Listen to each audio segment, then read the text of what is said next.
સારા માણસની વ્યાખ્યા શું? કોને કહીશું આપણે એક સારો માણસ? વેલ, આ સવાલ તો સદીઓ જૂનો છે, પણ એનો એક જોરદાર જવાબ લગભગ 600 વર્ષ જૂની એક કવિતામાં છુપાયેલો છે. આજે ચાલો એને જ ખુલીને સમજીએ.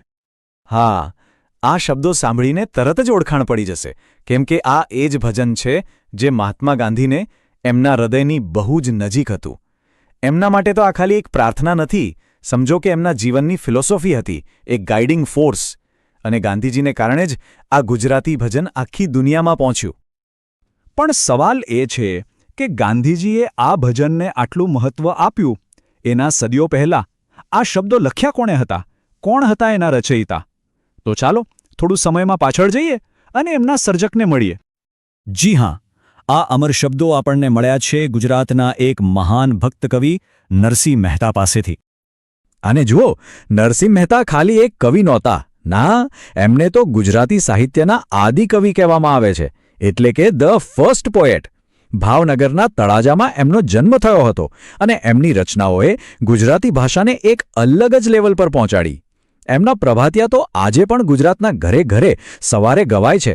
અને એમના શબ્દોની તાકાત તો જુઓ, એમાં ઉપનિષદો જેવી ઊંડાઈ અને સચ્ચાઈ છે. ઓકે, તો હવે કવિ વિશે તો જાણ્યું. ચાલો હવે સીધા મુદ્દા પર આવીએ. કવિતાના હૃદયમાં જઈએ.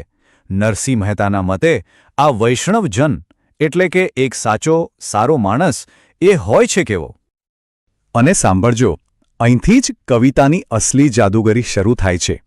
એક સારા માણસની પહેલી ઓળખ શું? કોઈ પૂજાપાઠ, કોઈ ધાર્મિક રિચ્યુઅલ? ના, પહેલી ઓળખ છે બીજાની પીડાને સમજવી, એમના દર્દને અનુભવવું. ખરેખર કેટલી મોટી વાત કહી દીધી છે અહીંયા.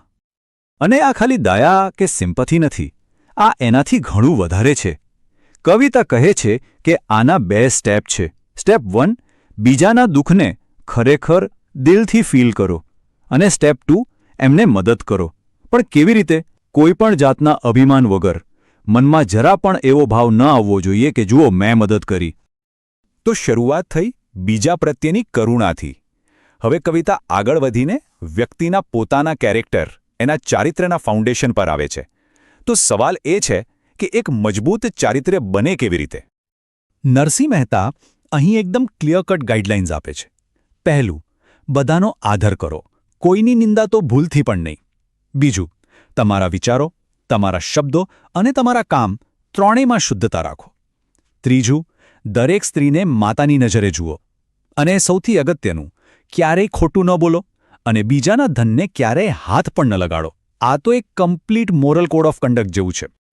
હવે કવિતા આપણને 2 અલગ અલગ દુનિયા બતાવે છે. આમ કહીએ તો 2 અલગ રસ્તા. એક છે મોહમાયાનો રસ્તો, જ્યાં દુનિયાની વસ્તુઓ, સંબંધો, આ બધી જાળમાં મન ફસાયેલું રહે છે. અને એની બિલકુલ સામે બીજો રસ્તો છે વૈરાગ્યનો, જ્યાં મન આ બધી જ બાબતોથી ઉપર ઉઠી ગયું છે, એકદમ મુક્ત, એકદમ સ્થિર. તો સવાલ એ કે આ વૈરાગ્યની સ્થિતિ સુધી પહોંચાય કેવી રીતે? કવિતા કહે છે કે એના માટે 4 મોટા દુશ્મનોને હરાવવા પડે. કયા છે એ 4 દુશ્મનો? લોભ, કપટ, કામ એટલે કે વાસના અને ક્રોધ. જે કોઈ આ 4 પર કાબૂ મેળવી લે, બસ એ જ સાચો વૈષ્ણવજન. અને જ્યારે મન આ 4 દુશ્મનોથી આઝાદ થઈ જાય અને સિર્ફ ભગવાનના નામમાં જ ડૂબી જાય, ત્યારે એક ક્રાંતિકારી વિચાર આવે છે. નરસિંહ મહેતા કહે છે કે પછી કોઈ તીર્થયાત્રાની જરૂર જ નથી. કેમ? કારણ કે આખું બ્રહ્માંડ, બધા જ તીર્થ એ તમારા શરીરની અંદર જ આવી જાય છે. વાહ! તો આવા ગુણો જે વ્યક્તિમાં હોય એનો સમાજ પર શું પ્રભાવ પડતો હશે? અને આ વિચાર છેક 15મી સદીનો વિચાર આજ સુધી આટલો રેલેવન્ટ કેમ છે? ચાલો જોઈએ. અહીંયા કવિતા એક એવી વાત કરે છે જે સાંભળીને કદાચ નવાઈ લાગે. નરસિંહ મહેતા કહે છે કે આવા એક સારા માણસના ખાલી દર્શન કરવાથી એમના પરિવારની 71 પેઢીઓનો ઉદ્ધાર થઈ જાય છે. હવે દેખીતી રીતે આ એક અલંકાર છે, એક મેટાફર છે, પણ એની પાછળનો જે મતલબ છે ને, એ બહુ ઊંડો છે. અને એ ઊંડો મતલબ એ છે કે સારાપણાની જે તાકાત છે ને, એ ક્યારેય એક વ્યક્તિ પૂરતી સીમિત નથી રહેતી. એની અસર, એની વાઇબ્રેશન્સ દૂર દૂર સુધી ફેલાય છે.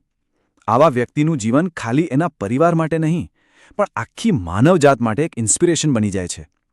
અને એટલે જ આ ભજન કોઈ એક ધર્મ કે દેશનું નથી. આ તો એક યુનિવર્સલ, ગ્લોબલ મેસેજ છે. તો આખી વાતને પૂરી કરતા પહેલા ચાલો એક સવાલ સાથે અટકીએ. આ બધા આદર્શો 600 વર્ષ જૂના છે, પણ શું આજના આ ફાસ્ટ ફોરવર્ડ કોમ્પ્લેક્સ જમાનામાં એની કોઈ વેલ્યુ છે? આજના સમયમાં એક સદ્ગુણી વ્યક્તિ હોવાનો, એક સાચો વૈષ્ણવજન હોવાનો ખરેખર અર્થ શું હોઈ શકે? વિચારવા જેવી વાત છે.